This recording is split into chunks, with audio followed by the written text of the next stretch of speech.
week, nagpagupit ako. Kung tatandaan nyo dun sa mga previous videos ko, mahaba yung buhok ko doon. And wala lang, naisipan ko lang ipa-short hair. Diba? Cute naman. And sobrang boring kasi kapag gantong kulay, black lang. And gusto ko sanang medyo light. Kaya, for today's video, ay magkukulay tayo ng buhok gamit itong Bremod Hair Colourant in the shade 000 or Dust. And also yung developer niya. So, ito, nabili ko lang ng 55 pesos. Ayan, may price pa. Wait. Ayan. And ito naman, nabili ko lang ng 25. So, itong dalawang to ay total ng 80 pesos lang. So, nakita ko kasi sa YouTube na kung ayaw mo daw mag-bleach ng buhok pero gusto mo mag-lighten, ito yung gamitin mo kasi save na din siya. Ewan ko ba kung save na din, pero mas mabilis daw siya makalighten ang hair. And that is kung ayaw mo lang mag-bleach. And ako kasi ayaw ko na mag-bleach. Nag-bleach na kasi ako dati and nasira lang yung buhok ko. So, without further ado, ayan, explain muna natin. Ari ko. Let's get it on with the video. So, ito yung mga bagay na kailangan nating i-repair. Tupperware, kailangan non-metallic siya. And then, yung hair dye. Also, yung developer natin. Buhos lang natin sila dyan. Kailangan yung ratio 1:1. Kung gaano kadami yung developer, dapat ganoon din kadami yung hair dye na ilalagay natin.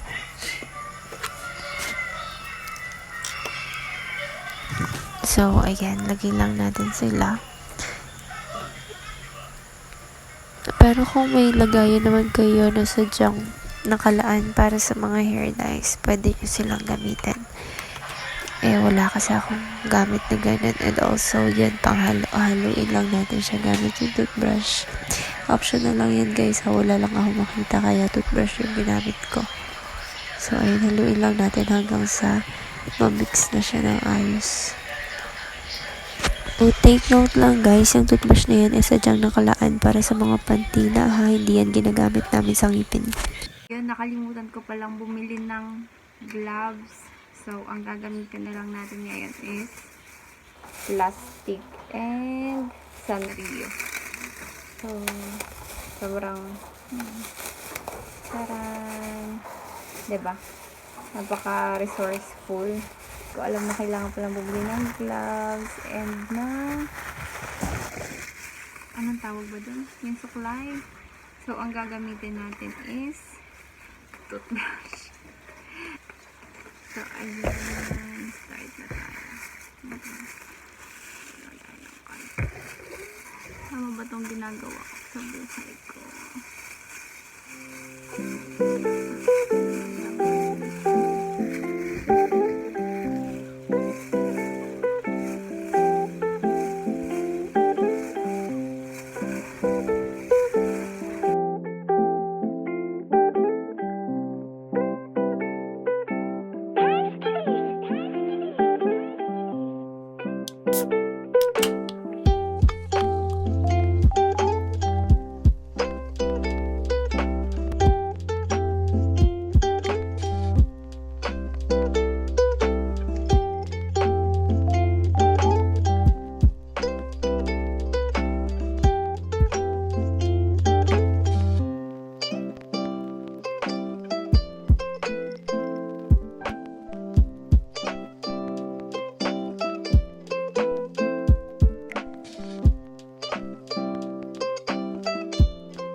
So, ayan. Wait na lang natin ng... Wait, ilan nga? 20 minutes. 20 to 30 minutes para magkulay siya. So, ayan. I'll be right back. So, ayan. Ito yung naging result niya. Hindi ko alam kung nakikita niya, pero ma-brown lang siya. Hindi siya nag-light ng sobrang light. Unlike dun sa mga napapanood kong video, hindi ko alam kung anong ginawa kong mali or anong nangyari. Pero ganito lang yung effect niya sa akin. Siguro kasi sobrang black ng buhok ko. And, ewan ko, wala akong paliwanag na maibigay. Basta ganito lang yung nangyari sa kanya. Yan. So far, okay naman siya. If you like this video, please like, share, and subscribe, and also click that notification bell down below para ma-notify ka every time mag-upload ako ng video, and comment ka na din ng kahit anong emoji sa baba, and follow me on my social media account nasa description box down below. Yun lang. Bye.